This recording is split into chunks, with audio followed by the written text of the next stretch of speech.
Hey, Jennifer. So today in the business planning of MREA, this is called the organizational model. And what everyone needs to understand, this is pretty much down the road. Once you've been an agent for a while, you're a top producing agent, most likely, and you're starting to build an organization under you. So eventually you let your business work for you instead of you work in your business. So that's kind of what it's all about. 3 key focus areas in developing this organization is your leads, your people, and your markets. So your leads, you have your appointments that are not going to be missed or they can't be served. Your people, in particular, your admin staff, are telling you you need help. So you've already hired an admin and she's overwhelmed. So you know, okay, I need to move to my next level. So this is leveling your organization model. Or your market, there's an opportunity that you're missing out on because you don't have the leverage needed to take advantage of it, because why? You're one person, usually with an admin. So avoid hiring with fantasy that you can hire your way to growth. It just will not work. People tend to hire out of pain. This model helps people from getting to that point. So if you start leveraging an organization before you get to the point where you should have been leveraging an organization because you're just doing too much, this whole model is trying to prevent all that. Okay, so you need to understand the importance of all aspects in the hiring process before you hire that very first person, to hiring the 10th person in your organization and beyond. So KW University has leverage courses and useful resources to include a first hire calculator, a 30, 60, 90-day plan for new hires, compensation models, and etc. So let's talk about potential talent. Someone who is talent might be a young professional that is just entering real estate or coming straight out of school. Although potential talent may be inexperienced, they can have the skills, natural behaviors, and the motivation for the job. They offer the greatest potential at the lowest cost. Emerging talent. Someone with all 3 talent qualities, as well as a proven track record, could work. They could be rookie of the year in their last employment. So they showed what? Drive. If you plotted their success curve, it could be short and steep. Someone with proven talent, someone with all the above and a long track record of success. The financial obstacles and hiring proven talent are real. But if an individual is unreceptive to your standards and can't be coached, the cost can be much higher than any compensation that they can earn. So 3 types of talent are excellent hires, but the real sweet spot in hiring that first talent is found in emerging talent. They have a proven track record, but you're still catching them when you can afford them and you can coach them. Does that make sense? So what are the ways of a bad hire that can cost your business?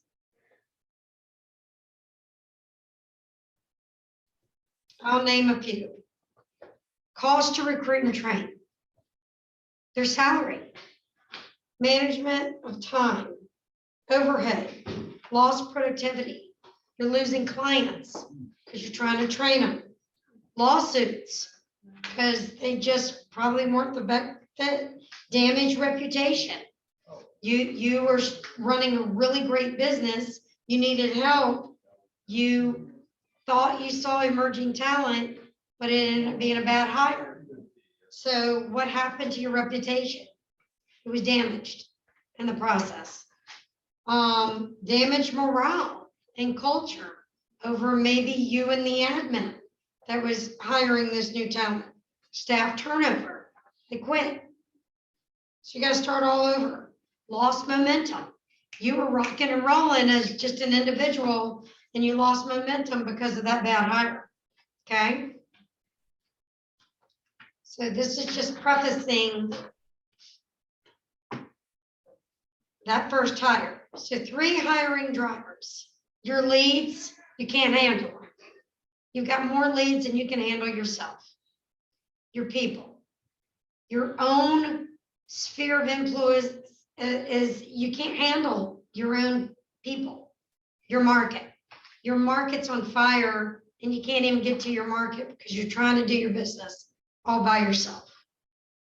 So before hiring any person in your business model, I want you to consider these things. Explore your leverage options, tools, technology, and your systems. Attend a KW University Leverage Series and start with career visioning. Always lead generate for talent. The potential talent we just spoke of, emerging talent, and proven talent. Consult your budget model. Well, the budget model was last week. We have skipped it.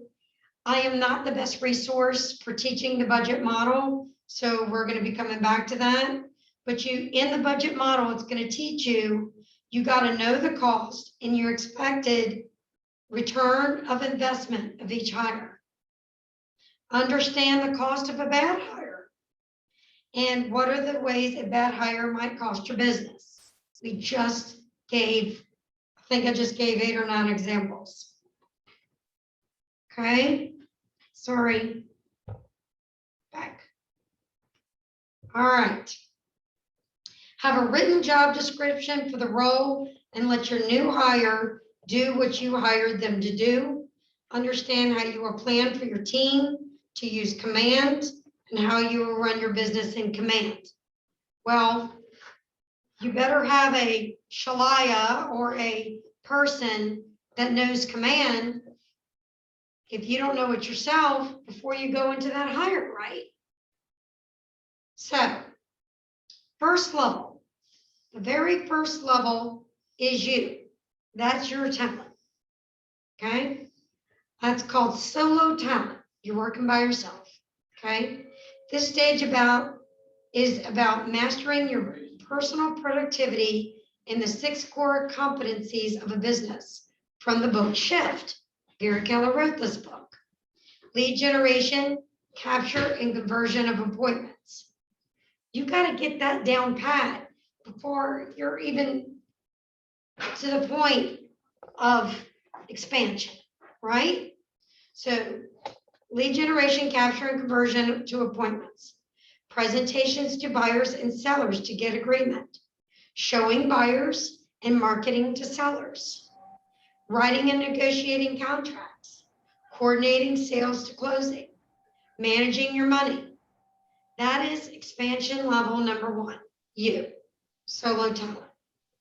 So many coaches believe, these are MAPS coaches, any coaches that you choose to hire to get you to, start rocking and rolling. They're saying, when is that magical number to where you think you need to start adding leverage? Would anybody like to take a crack at how many units annually is that sweet spot where you should be hiring that first person, which is probably an admin? Take a crack at it. How many units? Tears, when you're in tears because you can't get it all done. It's literally, it's been proven right when you're around this many units, you need people. Now, is that based on location or just units in general? This is just units, George.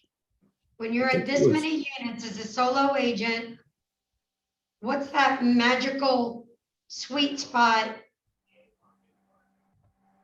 Is that in a year or monthly? In an annual year? Was it like 52 or something like that? Okay. It's 35 to 45 units annually. Okay. I know this is true because when I got to 38 units in 2007, that's when my whole life started falling apart, because I got there and I needed somebody because it was painful. I needed to start thinking about it once I was at that 30 unit level. I needed to already have this model in place because I needed an admin and I didn't do it. And I fell flat on my face. I almost had a nervous breakdown. You can't, a solo agent cannot do it effectively when they're in that 35 to 45 unit annual model. You just can't, you need help, okay? So this model is just teaching you the when. So you already have it under your belt when you're rocking and rolling, okay? So you think, I am a business owner, not a salesperson. This is a huge mental step as you grow the future leverage in your mind. Envision your business as big as it possibly can be. Get clear on your brand and value proposition. Consider the culture of the company you are creating to build and hire to that vision. All right. So, thank you, George. We're going to be talking about that at the end of this pizza party. So anyway, so in the second level, my slides aren't doing this. So that's the first level, guys. We just talked about it. It was on the wrong slide. So areas of mastery. 1, you, personal productivity. You're doing all those things. Mindset and vision. Okay. Second level. We're in that 35 to 45 unit annually. So we know we have to make a first hire. Okay. And that's going to be your very, very, very, very first step. And so you can grow to all 7 layers, eventually getting you to an expansion model. So this is a layered system. So what do you need to know? So that first hire is an admin. Until you have, see this pro tip? Until you have an amazing administrative person, please, please, please never hire anybody else. Because you and your admin are going to be doing what? You're going to be really building the vision of your company and where you want to go. Okay. So you got the cost of the admin and all future hires. You must have a positive return on investment over time. Your first 90 days is going to be about discovery and can they do the job? Are they going to be in it for the long haul? You and this admin. I have seen people, guys, that have had their admin, whether it be an attorney, whether it be a different business person that owns a brick mason or whatever. These admins have been with them for like 15, 20 years. They're lifers. So you want that first hire to be a really good hire.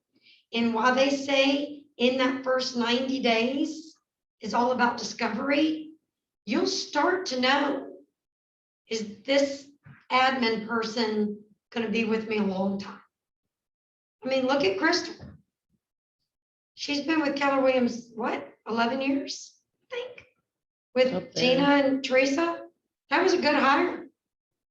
So think about that. All training is geared toward action and results. So there is another series through KWU, through your command, or it's not called command, help me, Shalaya, through their, not command, but when they log on, I guess it is command, isn't it? To get to the university for education. Connect through your KW Connect. That's where you can find these classes. So there's one called the 30, 60, 90. Great class when you're starting to, it's in the leverage series. So for accountability, set clear expectation and inspect what you expect. Being great at hiring and training sales and admin professionals is a discipline that you're going to have to master. It's a must. So, your admin, training, accountability, okay? Next. Third level. There's you again. So you're going to be thinking of your systems. Remember from yesterday, Ignite, who were taking my Ignite class, think big, not small. You're not going to get anywhere by thinking small. You're going to succeed through others. Everybody knows to be successful, it's who you've surrounded yourself with to be successful. They will help you be successful. And then going too deep. So in this third level, you are laying the foundation for growth and succeeding through others. Your admin will take on a leadership role as the lead admin. And who do you think's hiring the transaction coordinator? Do you think it's you? Or do you think the lead admin is going to be responsible for hiring the transaction coordinator? What do y'all think? Probably the lead admin, Exactly. Why do you think that is? because they're gonna be, basically responsible for, everything. They're basically like, I did a lot of construction, so they're basically your foreman that's gonna make sure everything gets done. That's right. So they're gonna, be able to, they're your supervisor, basically. Yeah. And at the end of the day, will they probably interview for this position? And then when they've narrowed it down, will they bring you in? Absolutely. Because y'all have to be able to relate to each other and like each other, right? But the lead admin who you've vetted, who you've kept on after 90 days, who this is going to be your trust factor of your entire business, they need to be, just like Tyler said, they need to be responsible for that transaction coordinator, because you are the foundation, but you're counting on them for most of the hiring process. Okay, so good job. And also you want to avoid micromanaging here. You need to be able to trust that lead admin that you brought on, and hold your admin team accountable of having a system and having that system documented. This is going to protect you from what? Turnover. Okay. Master communicating and setting standards and expectations using those 411s. Going too deep. What does that mean? It means that the people who report to you have their replacement hired and in training. This is how you avoid ever getting those jobs back, which can cost you months to replace and years to recapture lost momentum. If you make the first hire right, it is now their job to hire everyone who reports to them. It's often easier to hold someone accountable to following a strict process than to do it yourself. All right.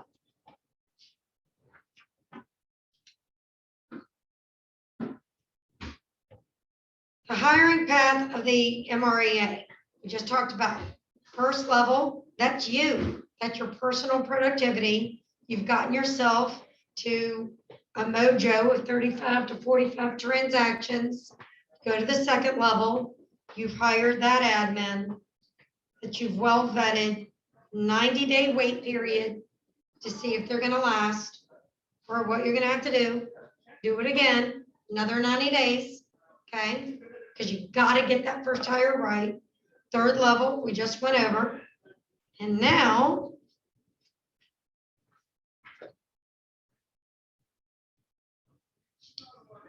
all right. Do you think you need a team to make a lot of money in this business? You don't. You don't need a team to make a lot of money. However, growing a team is about doing what? Leverage. Leveraging out certain jobs of work and freeing you to do what? When you have an admin or transaction coordinator that you've already done the deal, where should you be when you have used them as leverage to do this stuff? Where should you be? Basically, hunting for more work. Generating more business.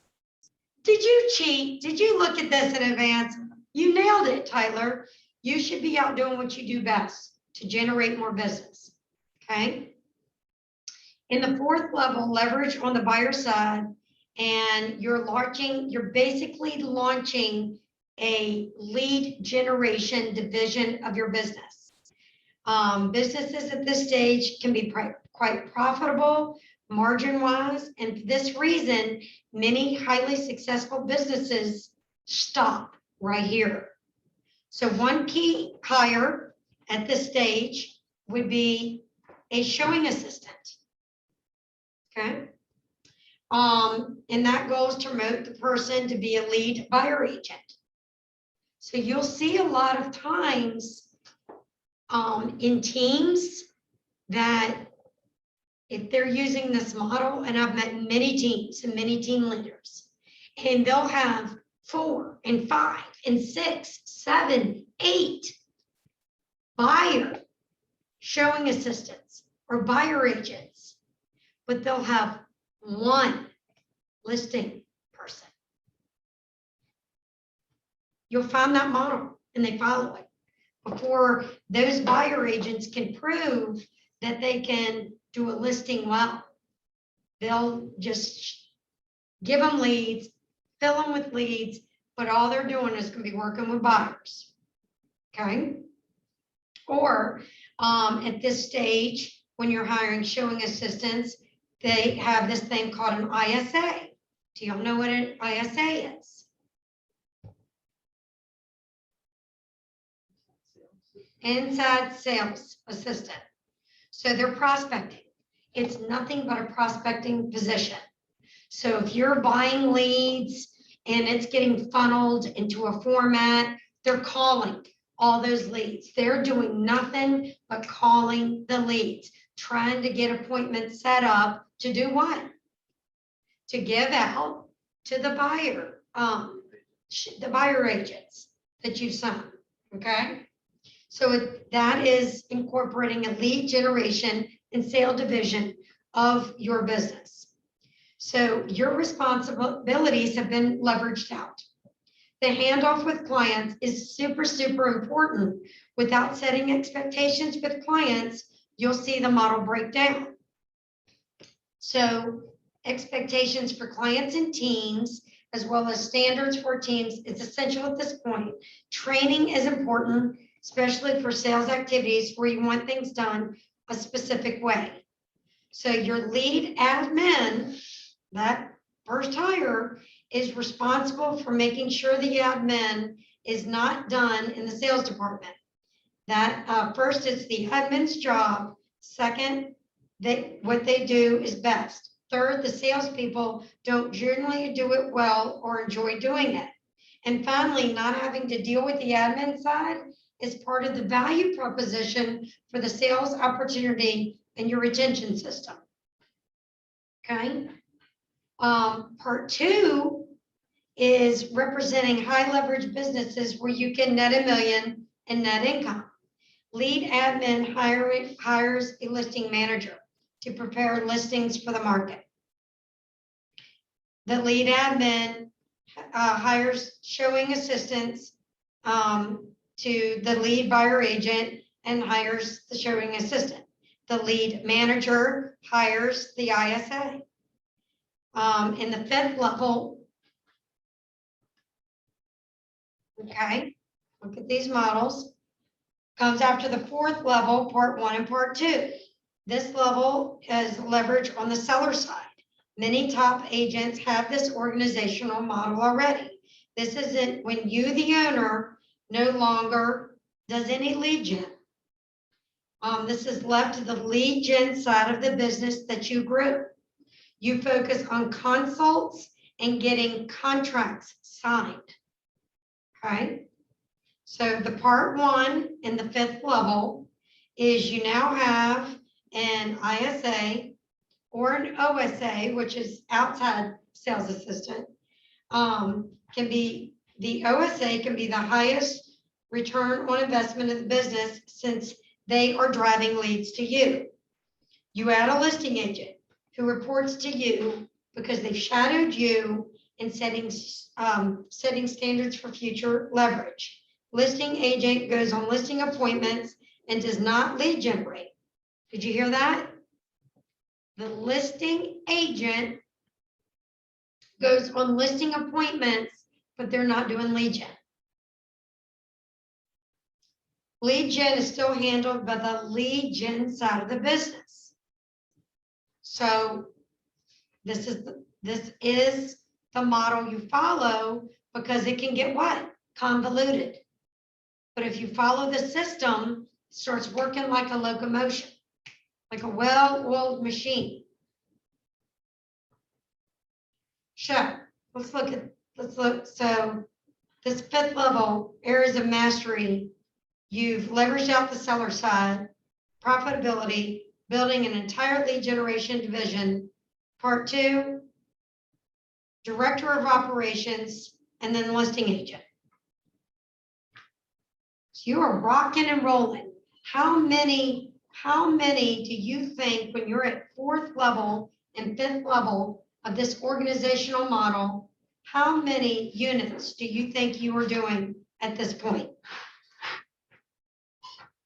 To be able to be at this many showing assistants, having an ISA, you think you're doing 100 units or more? Yeah.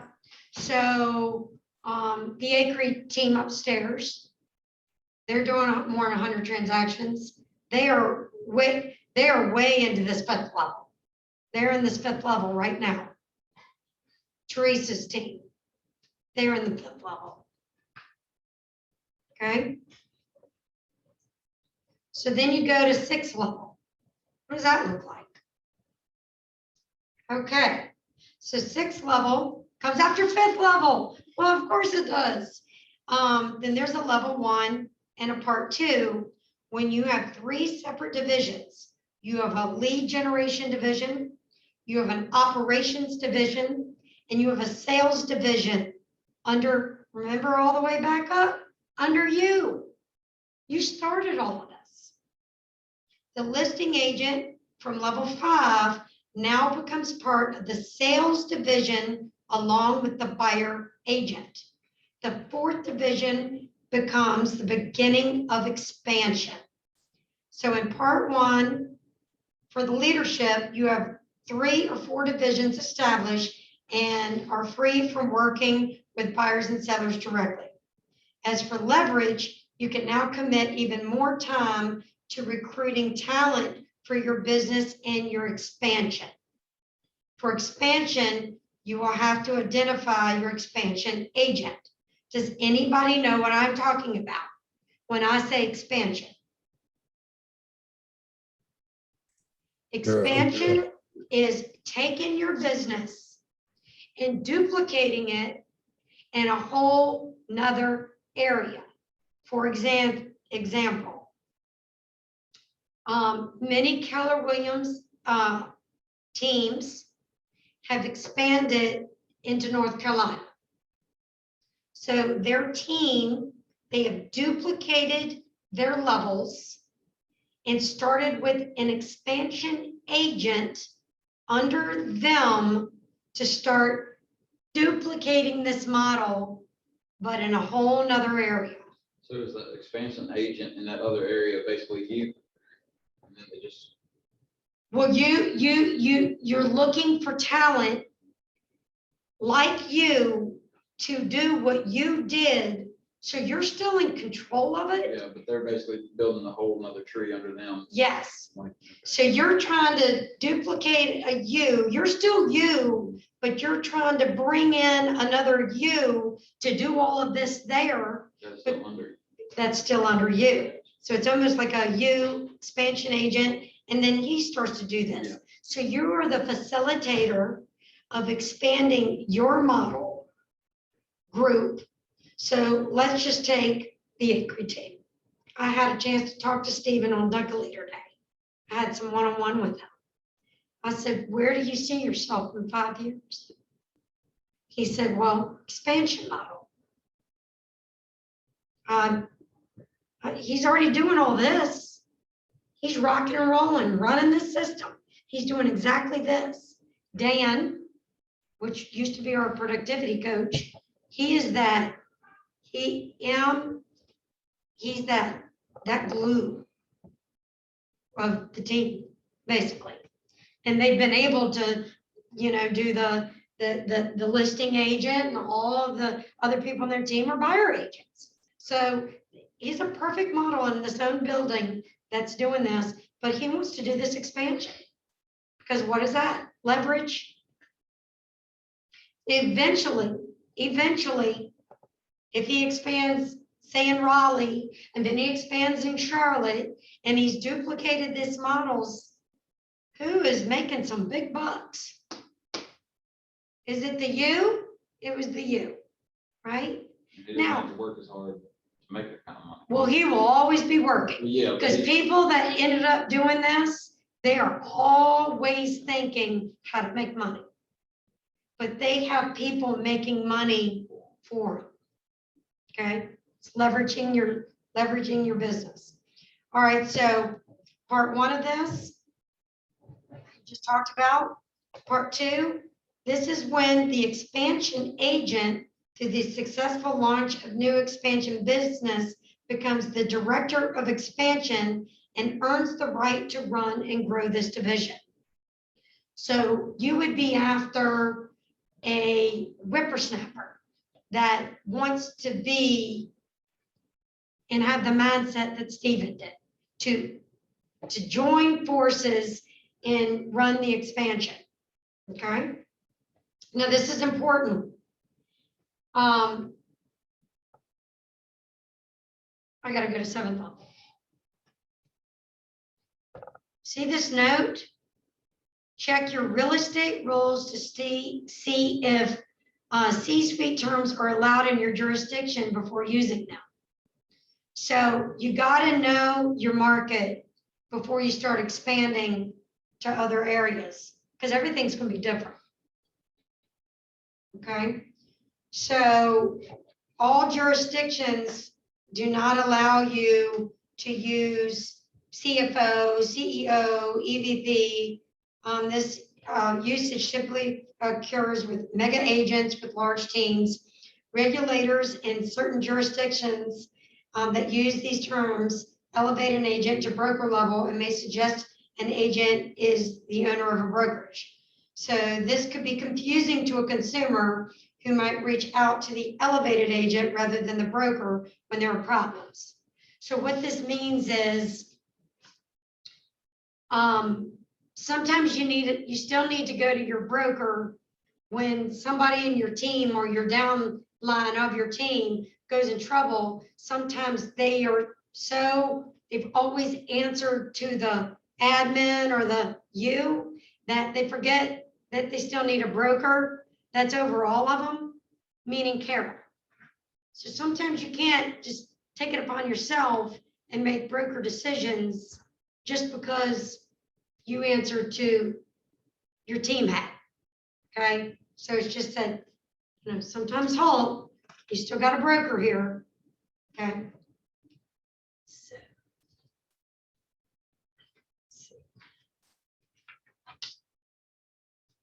The bulk of the people that get to this level though, have them, they may not be the principal broker, but they would, I would assume they have their brokers. not always. You'd be surprised. Some of them don't want to ever be a broker. Should they? Yes. But not always. That's a trap in the organizational model. That's a trap. So there's your expansion model. Okay. So they're pretty much doing what you did, but you're hiring some people who will give leads to on listings, and then they're going to have agents, and then you just go on. So number one, number two, number three is basically, it could be under the same expansion in that Raleigh, or that could be Raleigh, Charlotte, and something else. I've watched this done. So first of all, you got to have your plan. You got to go to your 411. You got to start with you. But everybody, guys, will not ever have a dream of doing this. I never had a dream of doing this. I never wanted to get this big. That's just not who I was. I always wanted to be a broker, and I thought I wanted to open up my own company, and I did. I opened up my own company in 2019 for 3 months, and I shut it down. I realized that I did it. This is not what I wanted to do. The liability is so huge. I do not want to do this. I do not want the responsibility, liability-wise, of all these agents under me as a business owner sole, and E&O insurance, and everybody's litigious. So I just really never had, I thought that's what I wanted to do until I did it. And I quickly said, no, that's not what I want to do. So here I am. But I always wanted to train and help others be successful. I know I always wanted to do that, but I never wanted to do this.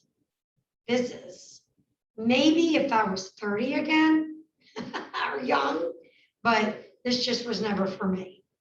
But it can be done. It can be done effectively. But the key is the people you hire. So,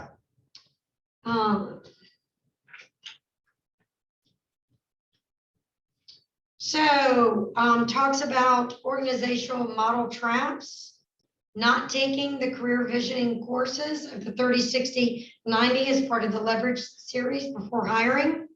That could be a model trap. You really need to take that leverage series. Not having P&L and understanding the cost of each hire. And just say, I've done pretty well. I'm going to just hire somebody now. But did you really run a P&L and see if you even really have the money to hire that first person? Not checking in with your budget model. Skipping levels. The model is a process that works with each hire building on each other. So somebody hiring that admin, and before vetting that in 90 days, already hiring a buyer's agent. You got to do it in order. Not having solid systems in place for lead generation and conversion that are replicable and scalable. So if you do it right, you should be able to duplicate it. Or just hiring for the sake of having a larger team. So features in Command that will help your leverage. Command has team functionality that's becoming more robust as teams engage with these features. So before you hire buyer agents or listing agents, it's important that you plan out how you will use Command with your team. Decisions you make will affect how you set up your database and how the team will interact with all the functions of Command. So make a plan for Command before you hire for your team.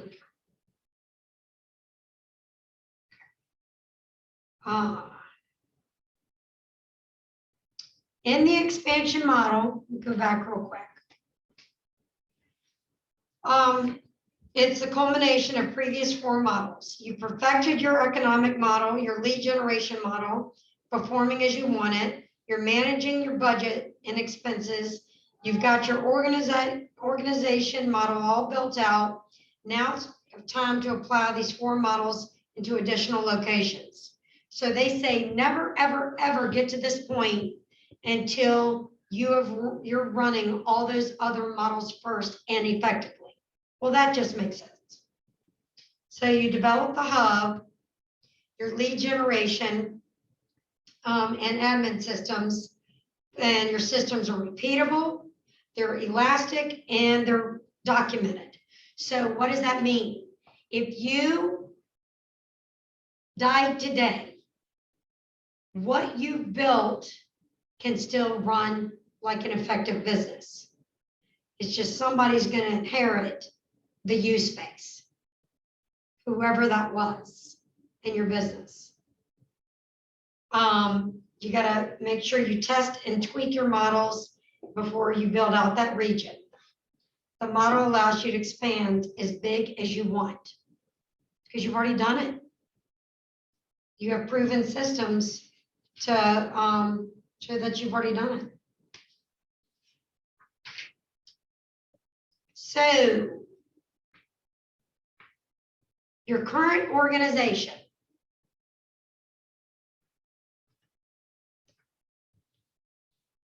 who is on your team today? Well, you just have you, right? Your husband helps you with a couple things here and there, but you have no bill to take, right? Down the road, you're new. I don't think anybody on Zoom. No. So this is an organizational model for, is this something you even want to do? At least now you know where the plan is and how to follow it. Does anybody on Zoom or in this room right now think this is something they want to do?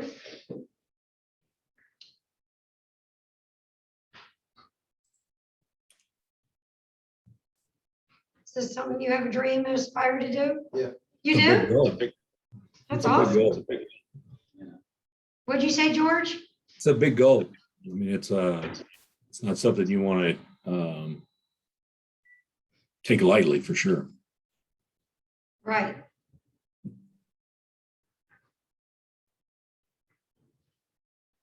But I mean, do y'all see, if you follow the model in order, how effective it can be? Mhm. Absolutely. Yeah. So in your business plan of your current organization, in your book, let's see what page y'all have. It's number 8, business plan. Do y'all have that? Let me see. I grabbed one of your books so I could see. 6, 7, yes. So on 6.15 to 6.16, this is this is kind of like a little test. Where are you? And what are your areas of mastery? And they go from lead generation, capture, and conversion to appointments, presentation to buyers and sellers to get agreement, showing buyers and marketing sellers, writing and negotiating contracts, coordinating sales to closing, managing the money, hiring, take that career visioning course before you hire, training and accountability. So I would imagine for my newbies, y'all are all number 1s going all the way down. Because you couldn't have possibly mastered that being in the business 2 to 3 months. You just can't. I mean, real estate is quite a marathon, not a sprint. But this self-assessment helps you in looking just vaguely, look at this. I've got 9 areas that I need to master before I even think and consider of growing an organizational model. So, but think big, like they say, think big. It can be done. And no age restriction. I'm just telling you, I'm tired. I'm tired at 55, so I just don't have the, my big why is not this. But if I had this back in and started real estate earlier than I did, I would probably have loved to have done this and built that legacy. But not for me now. Even if it's just you, like I've noticed, like, my husband works with me a little bit, and I have to have systems in place. And we have to create systems for the two of us to know what page we're on. Right. So, Or you find yourself this business, it's instead of you being the dog wagging the tail starts to wag you, yeah, for sure. yeah, I mean, just turning. Biting off one chew. Trying to go too far, too quick, and you basically implode. Right. And take it from somebody it happened to. I mean, my business was rocking and rolling, and I never slowed down. And that 37, 38 unit, it just got the best of me. I mean, I felt like I was working 80, 85 hours a week. I was not even having time for my own family. I was eating dinner on the computer. I mean, that's not a life. I needed help. I needed that assistant back when I was at that 27, 28 transaction. I needed to slow down, reassess my business, know I needed help before I got to that pain point. But so this gives you a plan to model after. Once your business plan, you've mastered this, then you go, okay, well, now I know what level 2 looks like. I need an admin. And after I get that admin, it's kind of what Kim Folks is doing right now in Danville. She hired a helper and then the admin. She went a little backwards, but I went to her, I said, do you want any more people on your team? She goes, no, I got to halt. I got to reassess. So she's got her admin and she's got that buyer agent. And she said, halt till I get this system working before I do any more hires. So she's smart. But she's more in the 90-day. She's probably taken a 6-month halt of, let's see how this works before I add any more, because I got to get this working correctly. So that is it. Does anybody have any questions on the organizational model?